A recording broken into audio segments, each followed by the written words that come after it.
So the Nikon D40, it was released in December of 2006 and has 6.1 megapixels. It's a crop sensor camera and uses the Nikon F mount. It has a max ISO of 1600 and has a built-in flash.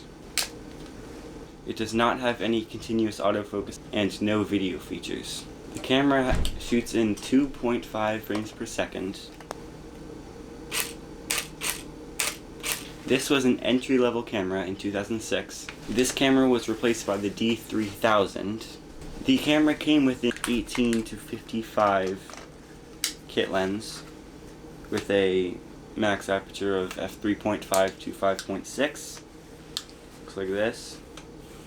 It has a selector for manual and autofocus. The full frame equivalence for this lens would be about a 28 to 70 millimeter lens.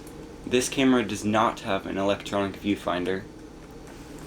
It has an optical viewfinder, which means that there is a prism inside of this area that deflects the light coming in this end up into the viewfinder and out there.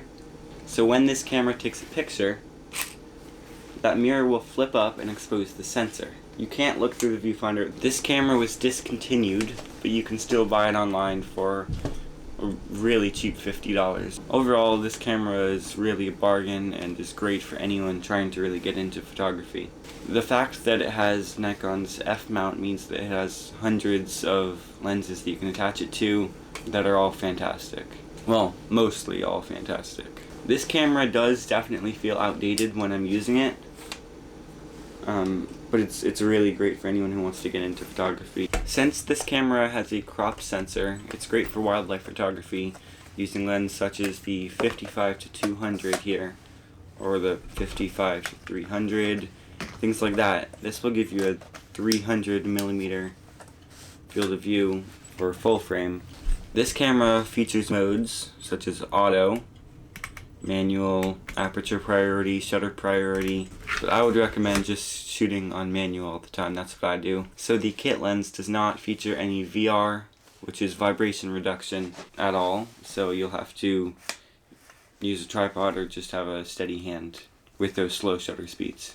For anyone who uses a primary camera such as a D750, D500, D300, something like that, this would make a fantastic second camera just to have in case your primary camera fails, or if you want to have two cameras and two different focal lengths, like you want the 18 to 55 and then the 55 to 200 for like wedding photography or something like that. So who is this camera for? I think that this camera is best for anyone who's really just starting in photography and wants to purchase a camera to just see if they like it. It would be great for someone who needs a second camera just as a backup in case the primary camera fails. This camera's never failed on me. It's never just shut off. It's fast to pull out, fast to take a picture. So the battery of this camera, this has lasted me 4 days, I think. It's if you make sure to turn your camera off after taking a bunch of pictures. But yeah, this battery will last you, but I'd recommend getting at least one more. So what are some downsides of this camera? This camera only has one of these wheel thingies, so if you're shooting full auto, it's hard because on my Sony a7 II, which is what you guys are filming on, I guess, you have your aperture in the front, you have your shutter speed in the back, and then I have my ISO on this wheel, but the D40 only has one wheel thing, so that's just something to be worried about. Another downside is that this screen does not flip at all. So if you want to take a selfie, or if you're trying to record a video, which you can't do on this camera, you want to be able to flip that screen up or out to the side. Can't really do that. This camera takes a single SD card. So for wedding photographers, you might not want to purchase this camera, because it's always good to have backups of your photos in case one SD card fails. On the bottom of this camera is a 1/4-20 screw thread for mounting on tripods. That's great. Pretty much every camera has one. So if I were to get this camera, some of the accessories I'd purchase with it, I'd probably get this and the Nikon 50mm f1.8 lens for their crop sensor cameras.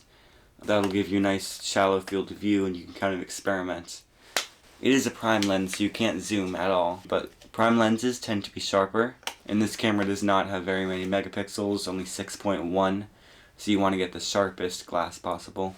If you're using this camera, I would recommend, well, if you're using any camera, I'd recommend shooting in the RAW file format instead of JPEG. RAW files give you a lot more flexibility while editing your photos. They do take up more space on your SD card, so you might need to get a larger one.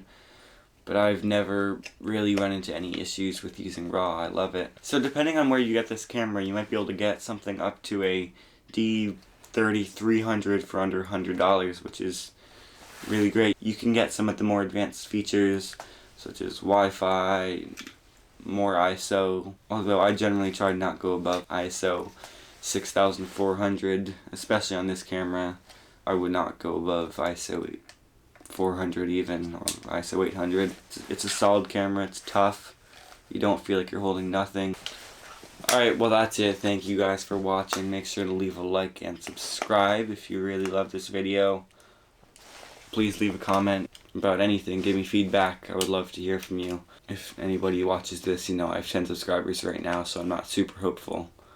Yeah.